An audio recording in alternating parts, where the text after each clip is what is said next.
Historically speaking, in all of my years of playing Yu-Gi-Oh!, I've started to notice that in general, when people see new cards revealed, that's when they're the most excited about them, especially the good ones. In a lot of cases, even the cards that eventually became meta cards that people complained about, when those cards were first revealed, people said, oh, that's cool, I wonder what deck can make or break those cards. But when they come out and they become top tier strategies and they break the metagame, that's when people start complaining and saying those cards should be banned. I mention this because in the case of Mystic Mine, which is coming out in Dark Neostorm, you might have seen a few copies floating around at your recent sneak peek this weekend. A lot of people, like way more than I ever would have anticipated, are calling for this card basically to be banned or limited on release, which is pretty surprising because some of the best cards in the game people didn't quite complain about until they were actually ruining the meta, where this card, at least as far as the TCG goes, basically has nothing to go off of. We have no idea how good this card or good this deck actually will be, and yet people are still calling for this card to be banned, or perhaps in some cases people are saying Konami never should have printed it in the first place. In today's video, I'm going to read through Mystic Mine, which by the way, we don't really have any good scans of the card. It only just came out in Dark Neostorm, so I'm going to have to use a fan-made version that was used from the OCG translation of the original name, but just keep in mind that even though the name is different, this is what Mystic Mine is in the TCG printed in Dark Neostorm. Mystic Mine is a field spell that says if your opponent controls more monsters than you do, your opponent cannot activate monster effects or declare attacks. If you control more monsters than your opponent does, you cannot activate monster effects or declare attacks. Once per turn during the end phase, if you control the same number of monsters as your opponent, destroy this card. And on paper, this thing might not seem that broken. The main thing that people look towards when they first read this card in terms of is this broken or is this okay, is that very last effect that blows itself up in the end phase if both players control the same number of monsters. This is a pretty big drawback. I'm not going to pretend like it isn't, because this means, because as I'll talk about in today's video, the greatest way to take advantage of Mystic Mine is to not have any monsters on the field. In theory then, if you're the player that's going against the Mystic Mine strategy, all you have to do is just not summon something, and then this thing blows itself up in the end phase of your opponent's turn, so therefore the floodgate just kind of deals with itself. But I think it's very deceptive, and one of the reasons that it's deceptive is that if your opponent gives you monster cards with something like Ojama Trio, you now basically have no good way to get those off your field without putting another monster on there. What I mean by that is that even if you use those Ojama tokens for a link summon, you still have a monster now and you still can't deal with the Mystic Mine. Ojama Trio and similar cards like that really put this thing in a very weird situation, but I think it's even more deceptive than that, because another reason that I feel this card is deceptive is because there are so many different ways to put extra copies of this card on the board. And it reminds me a lot of Chicken Game, where it's supposed to be designed as a symmetrical effect, and that's interesting, but the way that it's actually used is different. In the case of Chicken Game, the reason that the symmetrical effect didn't really matter is because in the decks that were playing that, you were using multiple copies in the same turn before your opponent ever got a chance to draw any free cards. In the case of Mystic Mine being played in a normal strategy, the card would actually be symmetrical, and it'd be symmetrical in an interesting way. It basically would be a card that says, okay, if you don't open enough things to combo off, you activate this and hopefully it slows your opponent down for a turn so that you can actually start playing monster cards. But in practice, this card isn't really used in any normal strategies. It's almost entirely used in burn strategies, something that most players dislike just from the get-go, not to mention you add on this extra floodgate card and it's super obnoxious. So first off, what are some of the ways that you can get this card in play even after the first copy destroys itself? Well, obviously you have terraforming because it's a field spell, but you have even more things than that. You have people playing Metaverse, pretty obvious, and also Metaverse and Lilith really does pack a really big punch in the deck that's playing this card, because you have a bunch of other burn trap cards that you can set just in case you don't actually need to set Metaverse. Also, some players in the OCG were using Demise of the Land, a sort of forgotten about spell card that can activate a field spell from your deck as long as your opponent special summons a monster, and that's an excellent card to activate this thing, just gives you extra copies. So when you combine all of those cards as well as the original 3 copies, you end up with a whole bunch of these in your deck. In fact, if you play the maximum amount of copies for every single support card that I just mentioned, as well as the 3 copies of Mystic Mine itself, you're looking at 14 copies of this card, or effectively 14 copies of this card, and that is extremely consistent. And also it means if your opponent manages to deal with one of these, you'll probably have a follow-up one, or at least a couple more follow-up ones, very easily just sort of waiting in your hand or back row. The problem is that the decks that are playing this card currently in the OCG are almost entirely burn decks. So if you just pass a bunch of turns in a row in order to eventually work through your opponent's Mystic Mines, they're probably just going to burn you with enough burn cards because it's not that difficult for the deck to do.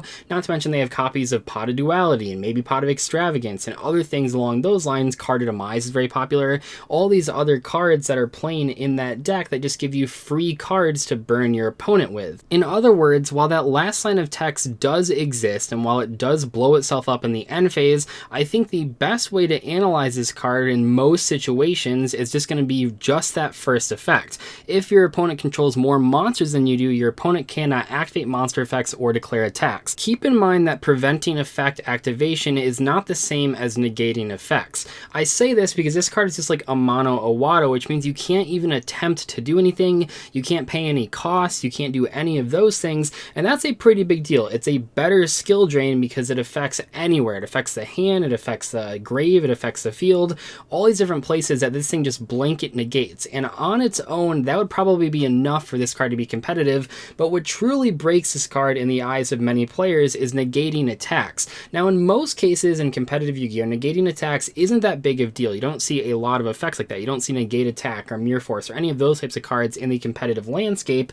However, when it's combined with also negating monster effects and also you're playing a burn deck, yeah, your opponent definitely is going to just want to attack as aggressively as possible. They're going to want to put a whole bunch of monsters on the board, not very fast obviously because they can't use monster effects, but that's how they're going to beat that sort of strategy. They're going to put a whole bunch of monsters on the board, ignore their effects, and just hit you really, really hard.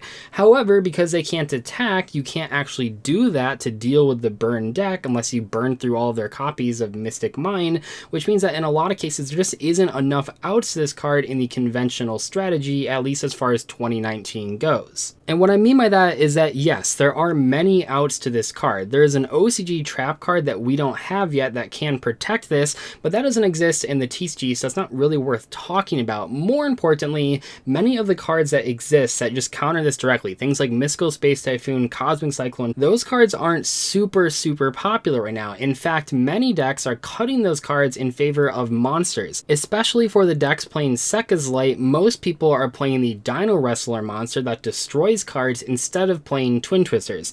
Now obviously some people are playing Twin Twisters and it might catch on because people are afraid of this card, but overall those cards are sort of falling out of favor. And even if they are still popular, even if people are still playing Twin Twisters and Salamangreats and Sky Strikers, here's the deal: you're not always going to activate those cards because you're not always going to draw those cards. And even in some cases, if you happen to draw your Twin Twisters and you hit that Mystic Mine, your opponent might just flip a Metaverse and activate another one from their deck, and now you're down 2 cards just to kill one of your opponent's field cards, and also they just activated another copy, so now you still don't have an out to their board. So how do you actually beat the Mystic Mine burn deck? And I do want to stress at the very end here, this is not the best deck of the format. I don't even think it'll be a meta deck, but it will be a deck that some people play and some people will take pretty heavy losses to, and that's definitely something that you want to prepare for. So what are the ways that you can actually deal with this strategy? Well, way number one is making sure you have spell and trap card outs to your opponent's back row. I know it might seem like they'll always have extra copies of Mystic Mine, and certainly in some cases they will,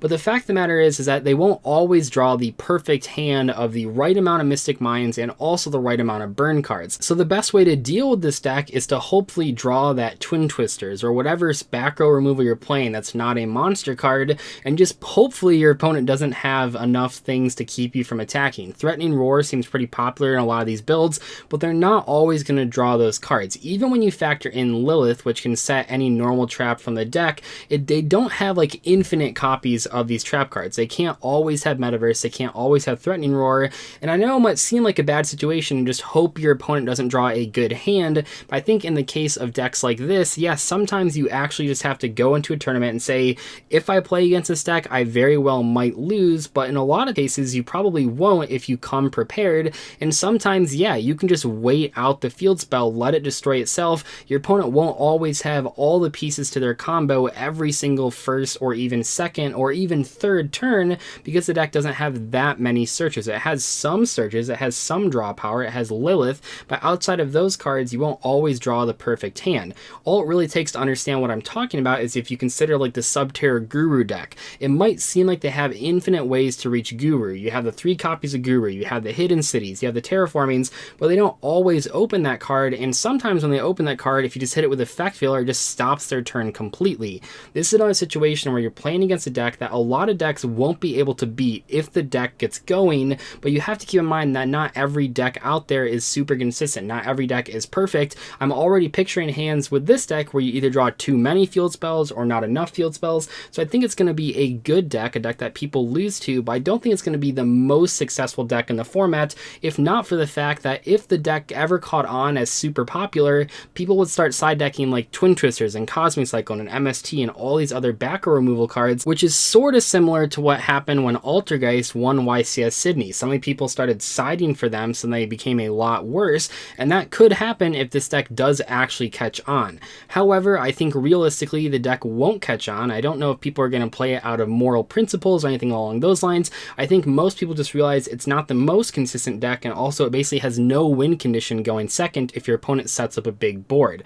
I still think this deck will be played though, so definitely watch out for it, especially over the course of the next couple weeks as Dark Neostorm is out. From the builds that I've seen, it looks like a pretty budget-friendly strategy. Chainburn always has been like a budget-friendly strategy, so I think that there will be a resurgence in burn decks out there, but I think as long as you sort of keep in mind what the deck is capable of and also what it's not capable of, you shouldn't have too much of an issue beating it. But realistically realize sometimes you're going to lose to it and there's nothing you can do about it, but that's just Yu-Gi-Oh! Anyway though, hope you guys enjoyed today's discussion video on Mystic Mine. Let me know in the comment section below what you think about this card. How successful do you think it'll be over the next couple weeks as these first couple regionals of Dark Neostorm roll in?